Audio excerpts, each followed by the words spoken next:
Welcome to the second video in this series, the most important sign in your chart, the Svamsa. In the first video, we went over the definition of the Svamsa in our chart and how to calculate it by finding the Atmakaraka planet, the planet with the highest degrees and minutes in your natal chart, and then finding it in the Navamsa, or the D9 chart, which is when we divide each sign of the zodiac into 9 divisions of 3 degrees and 20 minutes each.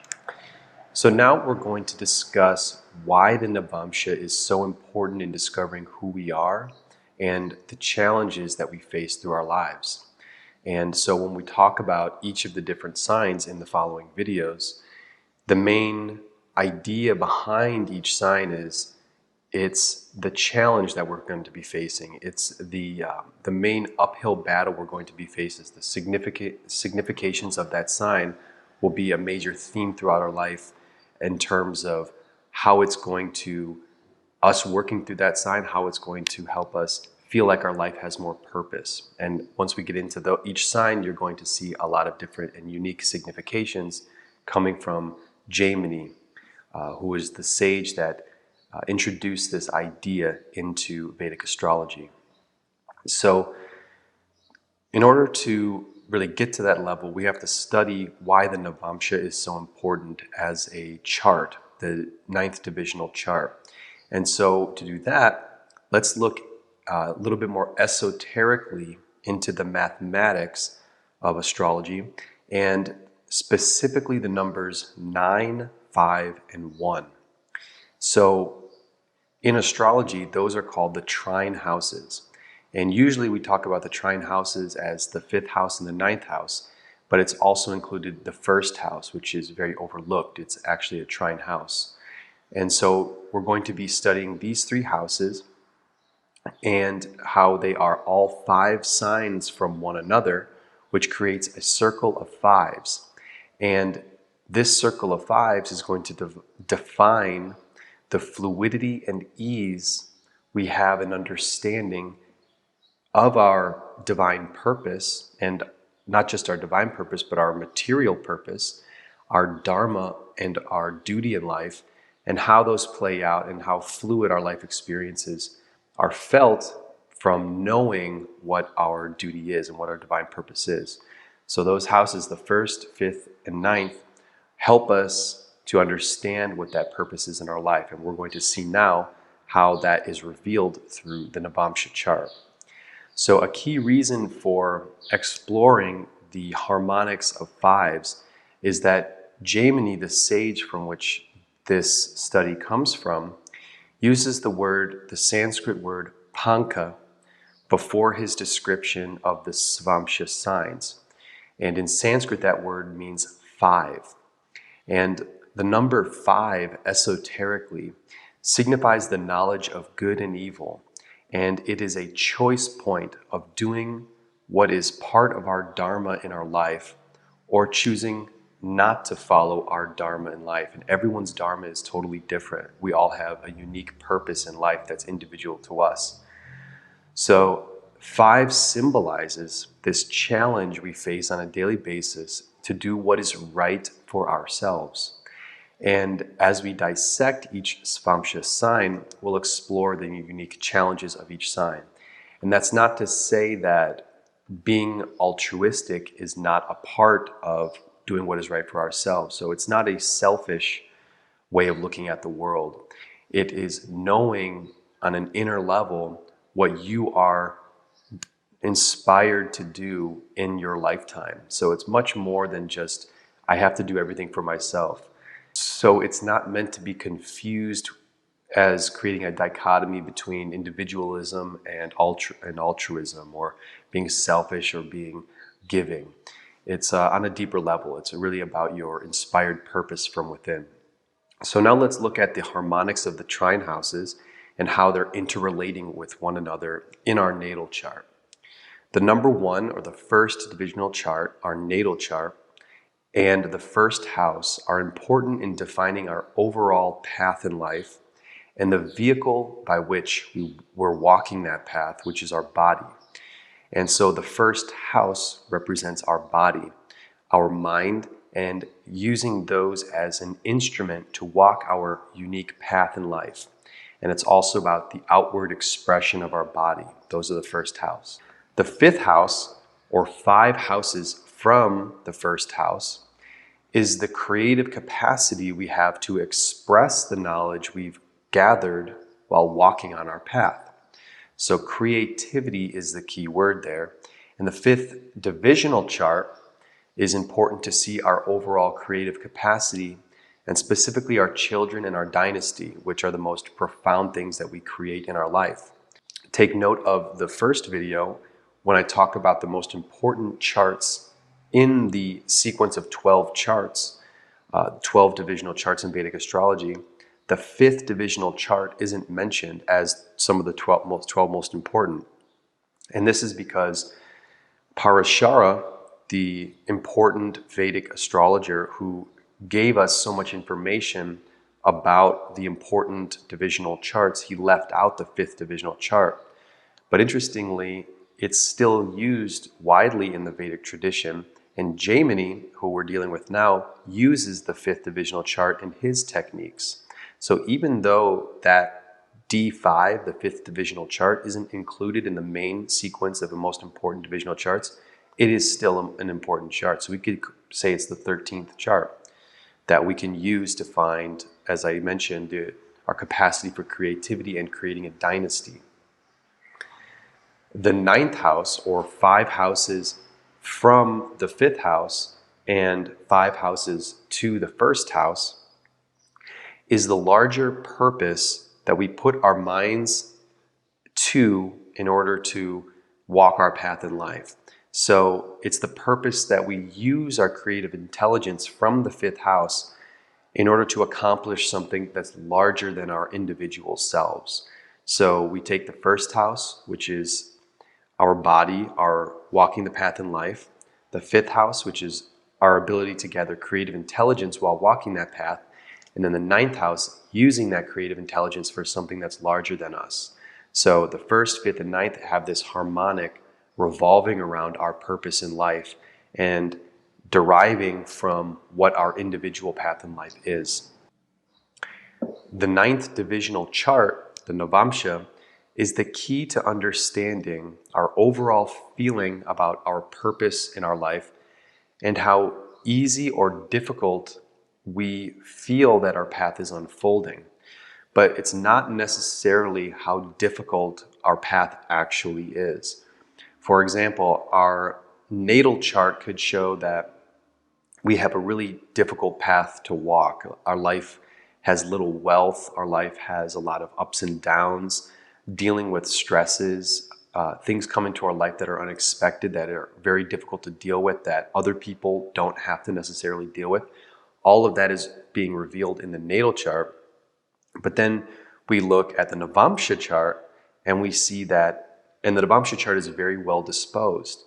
So that means that the person is going to be living a hard life, but since their Navamsa is good, the person feels good walking that path. They feel that their life has a lot of purpose, despite the objectively difficult situations that they find themselves in.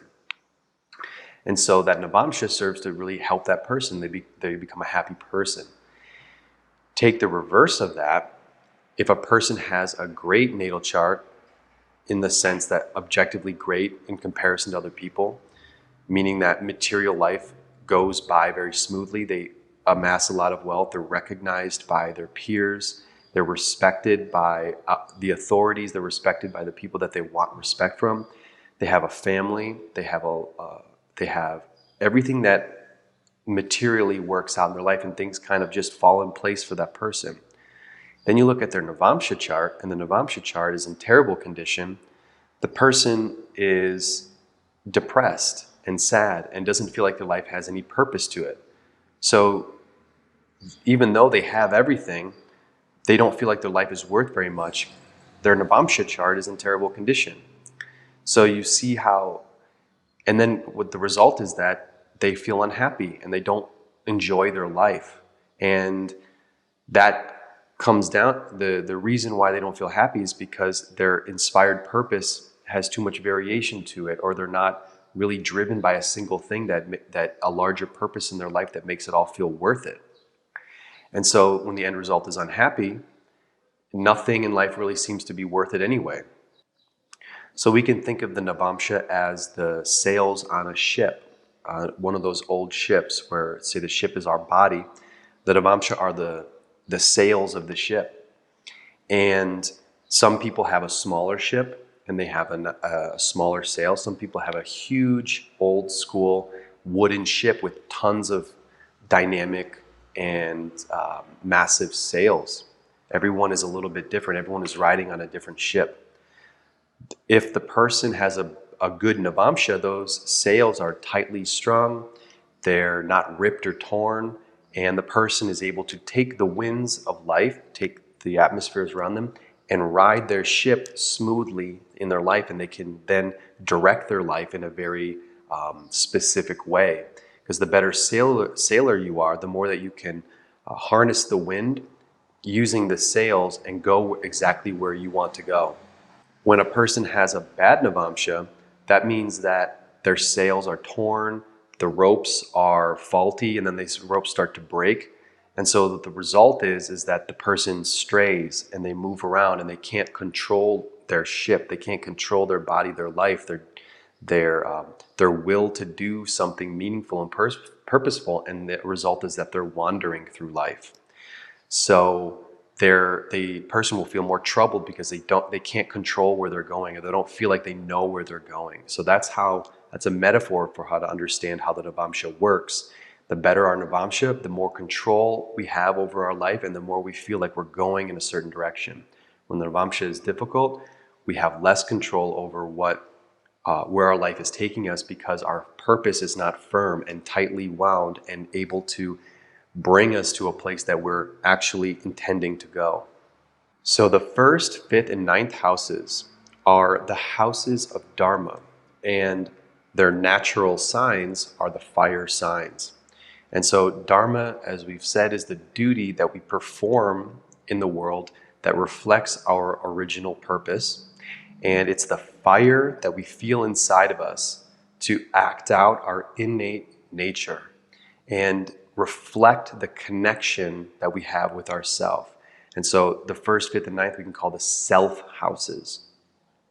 So the 1st is an angular house, and so angular houses are action houses. And so the angular houses are the 1st, 4th, 7th, and 10th.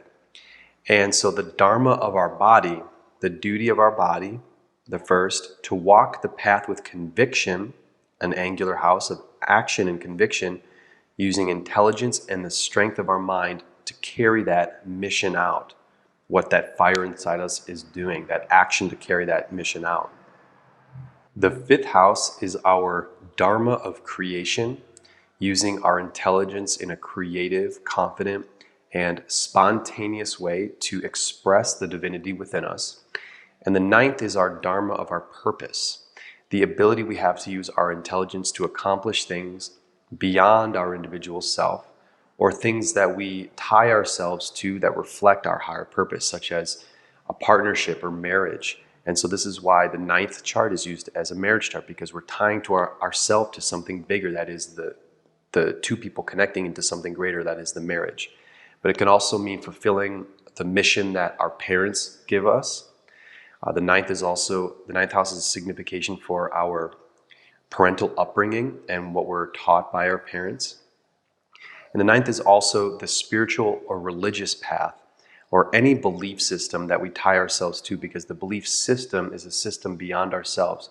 Even if we create our own individual belief system, it's informing how to behave in a larger context. And the 9th house is then therefore showing us the dharma again of something, a purpose beyond our individual selves. And so that could either be, again, marriage, a belief system, or our parental ethics that are handed down to us. So these significations need to be understood in order to really grasp how profound the Navamsa chart is, because the Navamsa is the highest harmonic of understanding our innate self, our creative intelligence to make things happen in life, our confidence on walking that path in life, and the purpose that we feel in life. And those are all highly important things when we talk about, is the person happy or not, or does the person feel good about their life? So the Navamsa is dealing with all of those important things. So the more we understand the trine houses, the 1st, 5th, and 9th, the greater our understanding of the Navamsa will bring all of those ideas together. And so then when we read the Navamsa chart, we can really read how that person is feeling about all the significations I just mentioned. So we could say that all of the planets are important in all of the charts, all of the divisional charts, but some are more important than others. And for example, in the natal chart, or the D1 chart, the first planet, the sun, is the key to understanding our innate self and our ability to express our inner divinity. So first chart, first planet, sun. In the 5th divisional chart, or the D5 or the Pachamsa chart, the 5th planet, Jupiter, which is the planet of creativity, is the key to understanding that chart.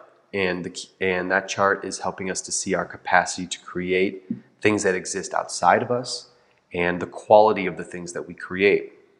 In the Navamsa, or the 9th divisional chart, Ketu, which is the 9th planet, is the key to understanding the liberation that we feel when we're performing our higher purpose in life. But since Ketu, the south node, is not an embodied planet, it's actually just a point in the sky. It's not a source of our consciousness. It's an unconscious force. Instead, we look at Venus in the Navamsa chart, because Venus is the 6th planet and it's one harmonic below Ketu. When we're taking harmonics of 3s, when we organize the planets into a section of 3 harmonics, Venus is one below. And we use Venus as a key planet in the Navamsa chart because Venus helps us understand our heart's devotion to a higher purpose and how good we feel about that. And that's a very important part about Venus, is that word devotion. And if we want to sum up the Navamsa chart, we can say it's the chart of understanding what we're devoted to and how well we're able to carry out and live that devotion to something greater than us. And that something greater than us doesn't have to be a marriage. It can be a spiritual path. It could be doing something that's really small in comparison to the rest of the world, but doing that thing and feeling really good about it and feeling like this is what I'm meant to do in my life. So the Navamsa really reveals all of those things. And so take this precursory information. It's really important to understand how these trine houses work. And so now that we understand how the Navamsa is ordered, what it really shows in the chart, in our overall chart, now we can look at that key sign, the Svamsa, the sign of the Atmakaraka in the Navamsa. So the Svamsa sign is going to really hone in all of these ideas that I just mentioned in this video and put them into a single significations of a single sign. And it's not just the sign, Aries through Pisces, it's not just the sign, it's the planets that are interacting with your Atmakaraka in that sign. So it's not just as simple as you have a Svamsa of Pisces and therefore you're going to have these things. You're going to have those characteristics, but it's going to be highly informed by the planets that are interacting with it. This series is not going to get into depth with the planets that are interacting with it. We're going to just start with understanding the importance of the significations of that sign alone. And if you want to look at your chart and seeing what planets are interacting and aspecting your Svamsa sign, that's all going to play in effect with how you're going about living out your Svamsa and the significations of the needs that your Svamsa is bringing into your life and the challenges that you're going to face while walking that path of your own duty in life. Okay, stay tuned for the next video. It's going to be about if your Atmakaraka falls in Aries in the Navamsa chart, making your Svamsa Aries. So stay tuned for the next video of Aries Svamsa.